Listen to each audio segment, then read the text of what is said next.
Com a gente ao vivo. Oi, Luiz, seja bem-vindo, boa tarde para você.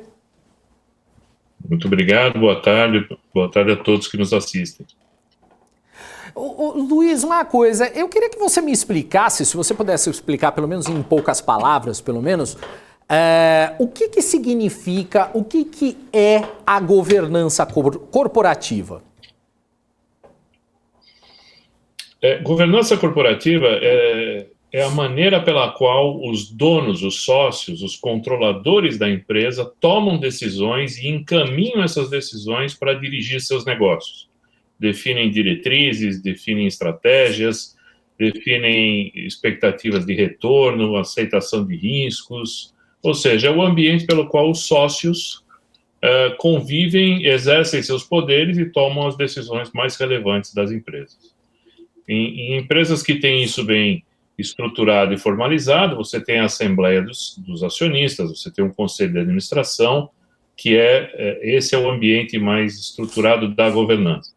Quando você não tem isso estruturado, na prática, os donos que também estão no dia a dia dos negócios acabam misturando um pouco os papéis com a gestão, né? A governança misturada com a gestão. Boa. Agora, a gente vê que a implementação de boas práticas de governança nas empresas brasileiras, ela ganha cada vez mais força. O fortalecimento desse mercado e de ampliação das demandas ESG são necessárias para essas mudanças. É um trabalho simples ou demanda mais tempo?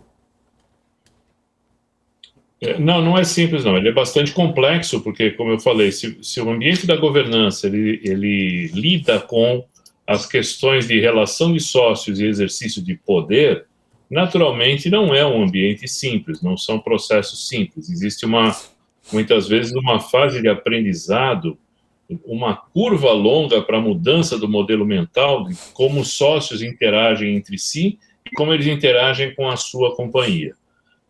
As questões ESG, que mais recentemente estão alcançando as empresas, elas trazem mais um grau ainda de complexidade, porque se antes os acionistas ficavam buscando entender como manter a sua empresa saudável a longo prazo, não é rentável, distribuindo dinheiro, agora, além de tudo, eles têm que começar a ficar preocupados no como a empresa faz isso, não é? Lidando com os impactos positivos ou negativos do meio ambiente, na sociedade, e até pelo seu próprio modelo de governança. Então, é complexo, sim.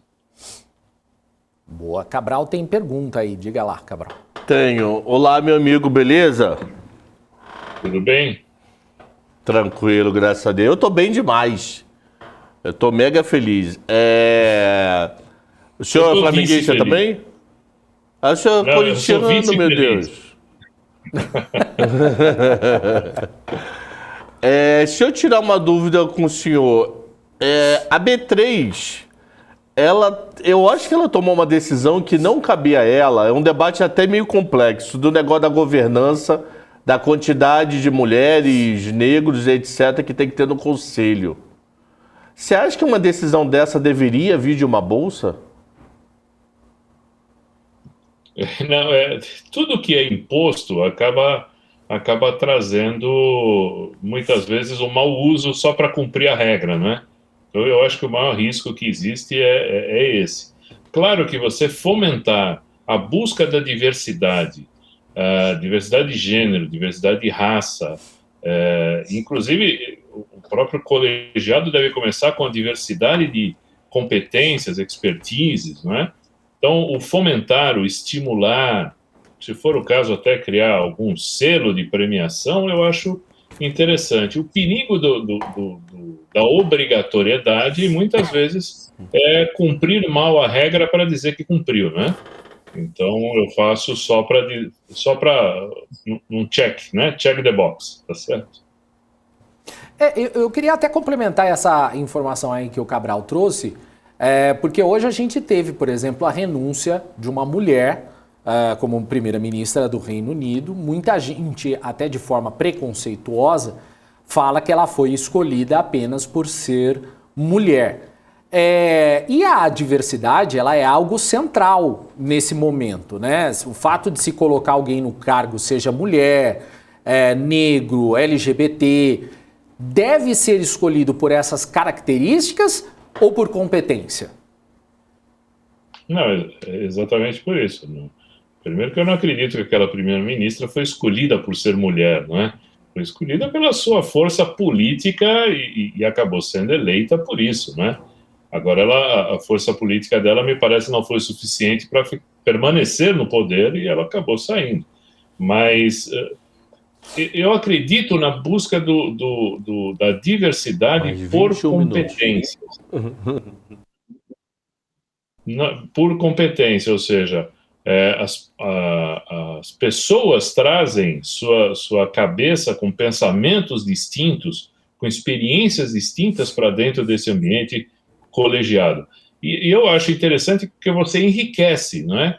Se você tiver só um olhar de homens brancos, né, no conselho, você pode ter um viés de interpretação e decisão. Quando você junta pessoas de outras raças, outros gêneros, outras culturas, logicamente você vai trazer pontos de vista mais complementares, e eu acho que a gente pode ir além. Agora, tem o desafio sempre de como você constrói esse processo, né?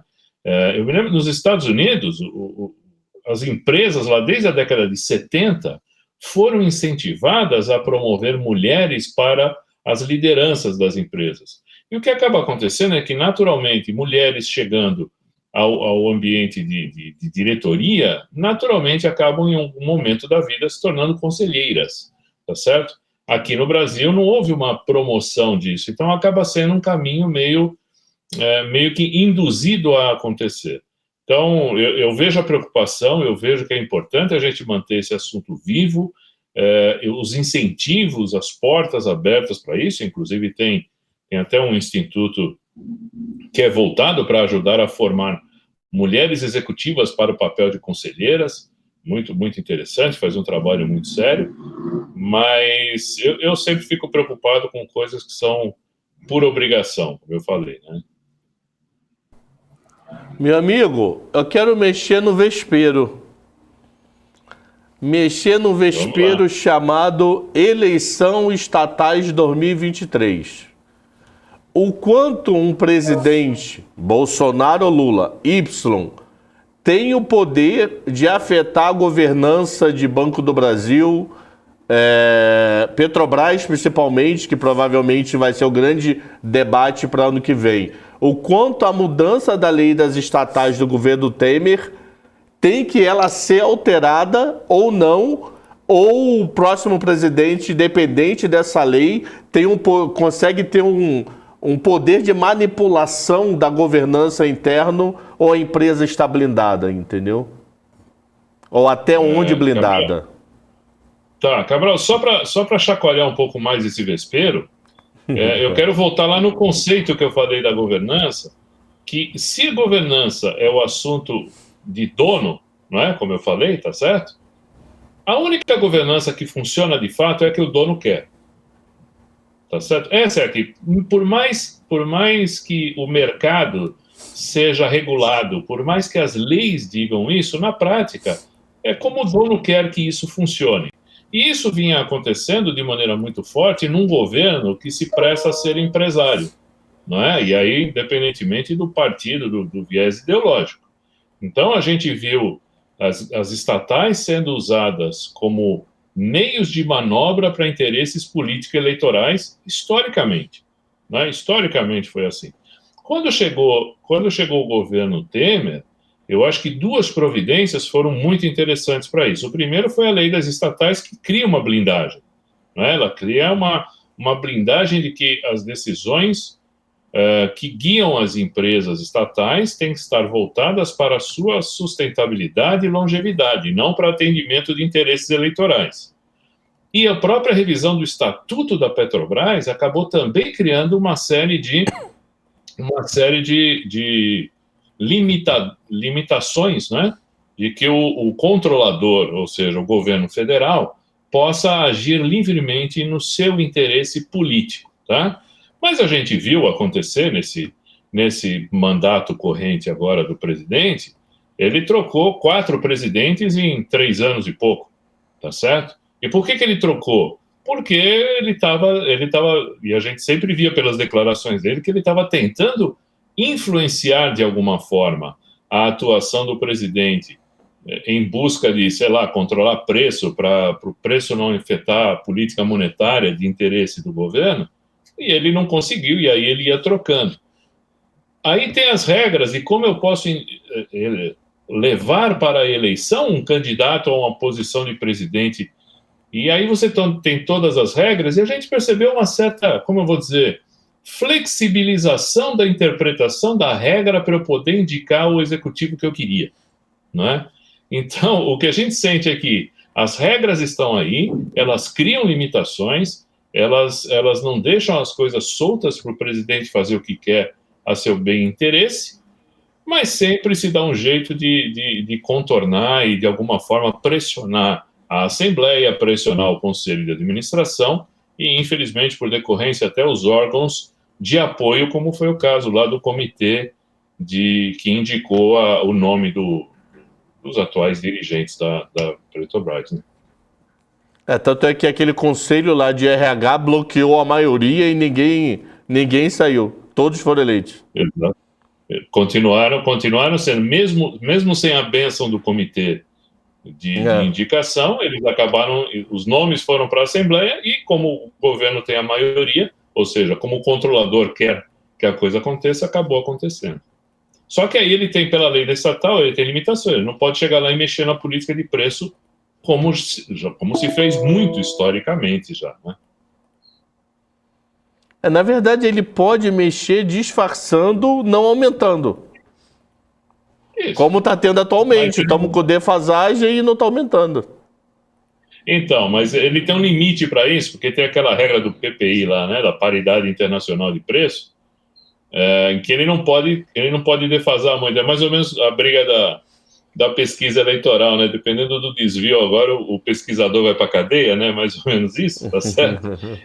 Então, pelo menos estão tentando isso, né? Mas ele tenta pressionar de alguma forma, e claro que ele se beneficia, né? Não tem uma fala do presidente candidato à reeleição que ele não fala da gasolina mais barata, mas parte desse barato também foi a forçação de barra em cima do imposto estadual, que nem era dele, né? Deixa eu te fazer uma outra pergunta. Entre nós, você deve concordar comigo que geralmente o pessoal que é associado à ESG, governança, quando chega, o pessoal fala, ih, chegou os caras, mano. Chegou, você sabe disso. Eu já trabalhei em empresa grande, cara, chegou o povo do compliance da governança, pelo amor de Deus. A grande dúvida que eu tenho é como criar cultura no chão de fábrica. Como criar cultura no cara que está lá na ponta final, o cara que está, sei lá, vamos radicalizar mesmo, o cara que monta um sanduíche no McDonald's porque o cara da ESG lá nos Estados Unidos resolveu adaptar. Então, uma coisa que eu acho que eu sinto, eu não sei se é falta de comunicação interna, se é explicar, só veio uma folha dizendo a partir de agora é isso, e ninguém explica por que é isso. Mas isso é muito comum em empresa, você já deve ter sofrido isso. Cara, chegou o povo, maluco. Porque eu acho que falta uma comunicação para chão de fábrica, entendeu? Via de regra, Cabral, o que acaba acontecendo é a comunicação limitada e enviesada. Tá certo? São as decisões top-down que alguém tomou em algum castelo lá, distante da gente, né? Distante da realidade. E a gente não entende nem por que decidiram, nem por que isso é bom ou não é, tá? Então, o melhor jeito de você afetar uma cultura organizacional não é apenas você definir a regra e a política, mas é você dar clareza, dar consciência às pessoas, né? Ou seja, afetar a consciência das pessoas do valor daquilo que se está propondo. Por que aquele jeito novo de fazer as coisas é melhor do que o anterior? Por que isso vai afetar positivamente a vida de cada um de nós, inclusive do chapeiro do McDonald's, para pegar teu exemplo, tá certo? Então, eu acho que esse é o ponto-chave, é não ficar apenas nas decisões top-down, mas sim um trabalho de conscientização e percepção de valor nas mudanças que são feitas, tá? Agora, o perigo maior disso, Cabral, não é nem a questão do top-down, tá? O problema maior disso é o ESG ficar apenas na parte de comunicação, né? Ou seja, a gente brinca isso, eu pinto a parede da empresa de verde e virei ecológico agora, né? Tá certo? Então, o famoso greenwashing, né? Tá certo? Então, eu acho que esse é o maior perigo, é pior ainda do que o top-down, tá? Eu, como professor, eu tento usar vários exemplos de teorias boas e ruins, tipo, mudou a regra tal, olha, a empresa fez, foi maneiro pra caramba, empresa J não fez, foi horroroso. Então, só que só vou te fazer uma pergunta das duas. Eu não quero saber do horroroso, eu quero saber do bom. Tem alguma empresa que é exemplo de governança, que vale quem tá afim de fazer, putz, olha caso tal, que caso tal fez tal, mudou a vida da empresa, a empresa é antes e depois dessas decisões? No Brasil, no caso? Eu acho que a gente tem algumas muito boas referências de governança, sim. Eu acho que a começar a Natura sempre foi uma referência nisso, tá? Isso não impede que ela tenha dificuldades nos negócios, tá? A Natura pode estar passando por um momento de ter que se reestruturar, de repensar seus modelos de negócio e tudo mais, mas com certeza a governança é um dos fatores-chave até para promover a mudança quando as coisas não estão bem, né? Então a Natura, eu acho que ela é um case interessante, e tem outros por aí, tá? Eu acho que a gente pode aqui vasculhar com atenção e encontrar outros exemplos bons de referência. Algumas empresas familiares, por exemplo, essa semana eu tive num evento com uma herdeira do grupo Randon, tá? E você vê que a Randon tem uma preocupação muito grande, não só com a boa governança, como a governança da sua família, ou seja, preparação das futuras gerações para manter o seu negócio numa linha de conduta associada aos valores da empresa e tudo mais. E outro ponto, Cabrão, que eu acho que vale muito a gente salientar, eu que vivo no mundo da governança corporativa há 20 anos já, a gente tem visto muitas empresas de capital fechado que têm buscado instalar estruturas e práticas de governança de uma maneira consciente, por percepção de valor, mesmo sem serem obrigadas a isso, porque empresa de capital fechado, ela não é obrigada ao mesmo regime de uma empresa que está na Bolsa, pelas regras da Bolsa, da CVM e tudo mais. Então, a gente tem visto a percepção dos empresários de que trazer a boa governança também melhora as condições de longevidade e traz benefícios até de imagem para a sua empresa. Agora, me fala uma coisa, por que tem tanta resistência do mercado? Eu vejo isso pelo fato até dos comentários que a gente tem aqui no chat. Claro, cada um tem a sua opinião, claro, mas por que tem tanta resistência? Por que as pessoas acham que é besteira, não funciona? Por que tem essa resistência? Desculpa, a resistência em relação à governança?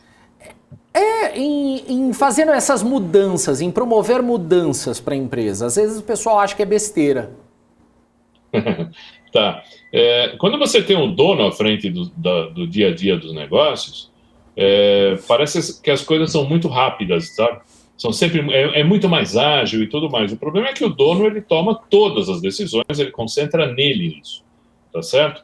Quando você passa para uma estrutura formal de governança, nós vamos criar políticas, processos e procedimentos que levam a empresa a atuar de outra maneira.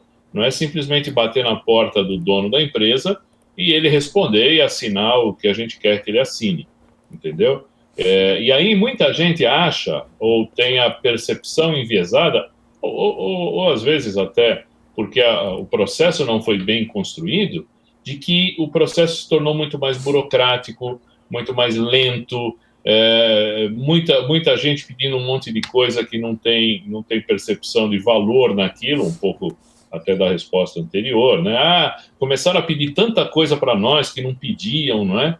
É verdade, mas é porque antes a empresa era administrada à imagem e semelhança do dono. O dono é que dizia o que ele queria ver, como ele queria ver e como ele queria que as coisas acontecessem. A partir do momento que você vai para uma governança estruturada, com um colegiado que começa a analisar performance, tomar decisões estratégicas, é lógico que outras demandas por informações vão nascer e levar as pessoas a atuar de uma maneira muito mais estruturada, padronizada e não tão informal como era antes, né? Então, o grau de formalidade, ele traz um certo incômodo inicial às pessoas. O risco, a formalidade virar burocracia. Aí a gente vai para o caminho horroroso que o Cabral citou. E você está sentindo que empresas novas que estão vindo para o mercado, elas já vêm com preocupação de governança ou elas se adaptam à governança com o carro andando? Eu acho que muitas empresas... Veja bem, eu respondi alguns minutos atrás que você instalar a governança é um processo longo, não é? Uhum. É complexo, existe uma mudança de mindset profunda, existe uma reestruturação do jeito da empresa funcionar, dela ser controlada. Então, isso leva um tempo. Qual é o perigo disso? O perigo é a janela de oportunidades para o IPO. Sabe essa conversa? A janela de oportunidade do IPO? Aí, cara, eu estou em novembro, eu vou pegar a janela de fevereiro, então eu vou montar a minha empresa, que hoje ela é limitada, eu não tenho conselho, nunca fui auditado, mas em fevereiro eu vou estar cumprindo todas as regras da CVM para entrar no novo mercado. Desculpa, isso é uma viagem para tentar contar uma fantasia para o mercado. Aí depois que eu vou para o IPO, aí eu começo a ser demandado por tantas coisas, porque a cada ITR os analistas começam a falar mal, eles não estão vendo a empresa no trilho que ela disse que ela ia, ela não está conseguindo cumprir o projeto que ela falou que ela vendeu no mercado, ou que o conselho não está tendo efetividade nas suas decisões, aí ela vai ter que se enquadrar na boa governança exigida pelo mercado, principalmente ao olhar dos investidores, só que com a pressão do preço da empresa, né? Porque aí o preço da ação vira o maior incômodo, tá certo?